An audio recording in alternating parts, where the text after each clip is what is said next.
they're not on that level, but yeah, Well, they are. it is funny. They are so funny, and they're real cute, and they were so helpful to each other. I mean, they were like everybody just got along, and They really do in here for the most part. Yeah. amazing. Well, tell me, how do you think it went? Mexico is now the Gulf of America. And Smith there will drop. He has the most random stuff. So my son now keeps a Google Doc to document his most random things that he says. I can probably bring it up, actually.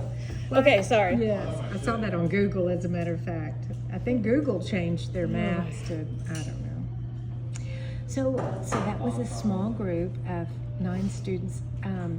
Tell me, what did you think, and how did it go? Did they meet their learning objectives for today? Yes, I thought it went well, and I'm happy to see 2 of them stay over from Richmond so they can continue to try to get caught up. Yeah, I thought it went well. That's great. Fantastic. One thing that I would like to reflect back to you is this wonderful environment for collaboration. I mean, the kids really do collaborate together, help each other. How have you nurtured that maturity, the self-direction, the self-regulation of emotion?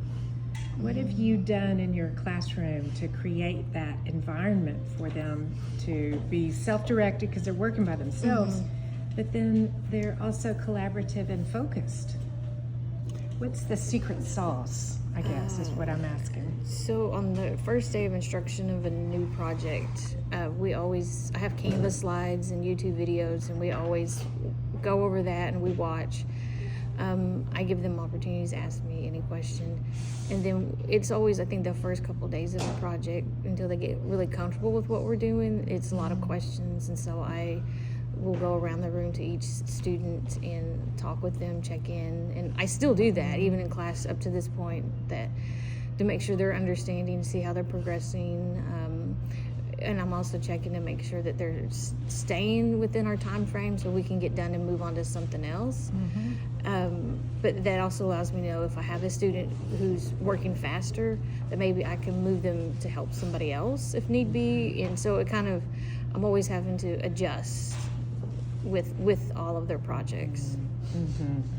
In your lesson plan today, I mean, you mapped out the 2 weeks of mosaics really, really well, it seemed to me.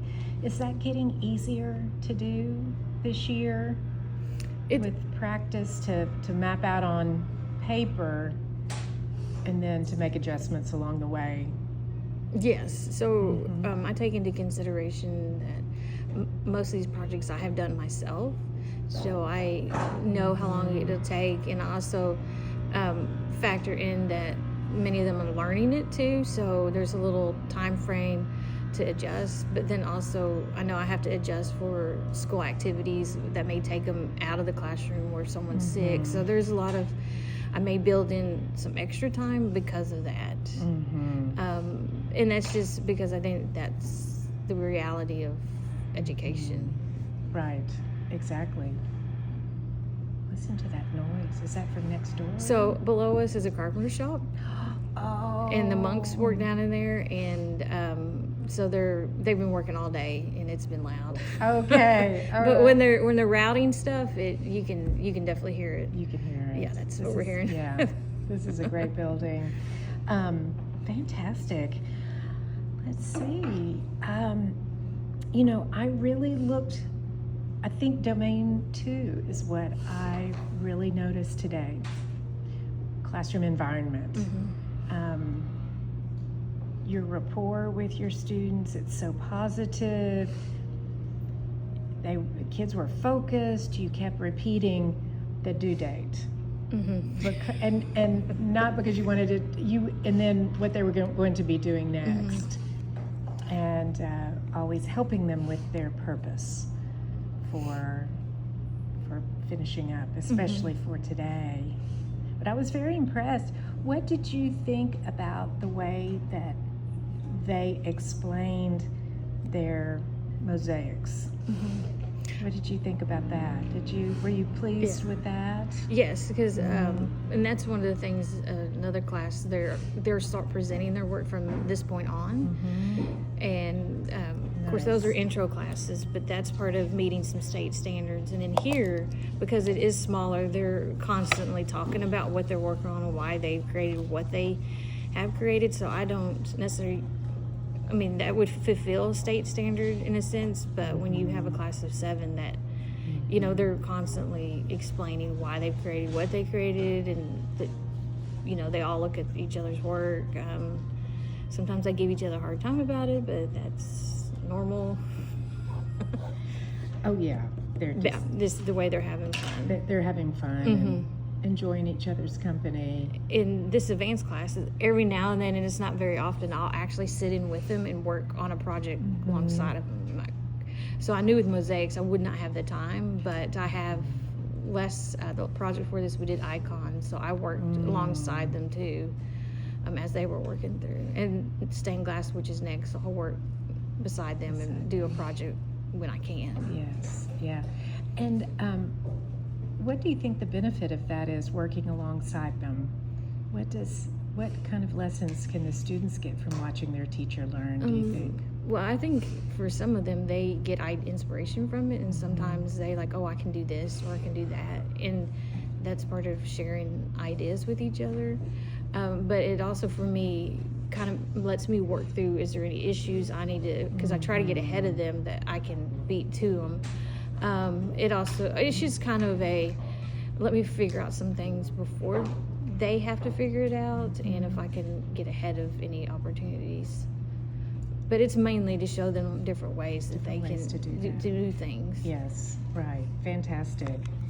And would you explain who's coming in to lead, to facilitate your stained glass work? So starting next Monday, we have an alumnus. His name is Don Baring, and he's always taught stained glass to our advanced art students. And he is going to actually teach me, along with his students and Brother Augustine, how to do it, so we can take over this stained glass instruction from this point over. Fantastic. That's wonderful. Is there anything you would have done differently, or would you do differently next time based on today's lesson? For them, I wish I could have got them another week, but the reason why it ended up being 2 weeks was because we had all the snow days. And so we had to borrow some time from somewhere else, another project, and we knew we could borrow from this one. So we figured out, because of the snow days and assemblies and other school, we lost about 6 or 7 days of instruction in this class alone. So it was kind of robbing Peter to pay Paul. Yes, right. What do the boys do when it snows? So if they call us out and we don't have school, the boarders, they stay here and play in the snow. Play in the snow or play in the gym? Or Yeah, and so they have things to do here. They have things to do. Yeah. That's so great. And how many students are boarders? So almost half of our population. Okay. So we have about, I think, 55 that are boarders. Fantastic. That's wonderful. Thank you so much. Is there anything you want to add to this post-observation teaching and learning conversation? No, today went about how that's normal. That's every day in here. It's exactly how today happened. Well, I just want to say thank you again. Your students are so polite, and I love how they talk to me and engage with me. That makes me feel hopeful for the next generation, really, truly, because those social skills, those soft skills are critical to be able to interact with all sorts of people. Yeah. And I think that's great. Fantastic that they have you, and you're down to earth and, fun yet structured, and teach them well. And it's just really neat that they're here kind of, exploring their artistic side. Yes. It's important. That's for a lifetime. I love it. So anyway, thank you very much. Oh, thank you for coming. I enjoyed it. All right.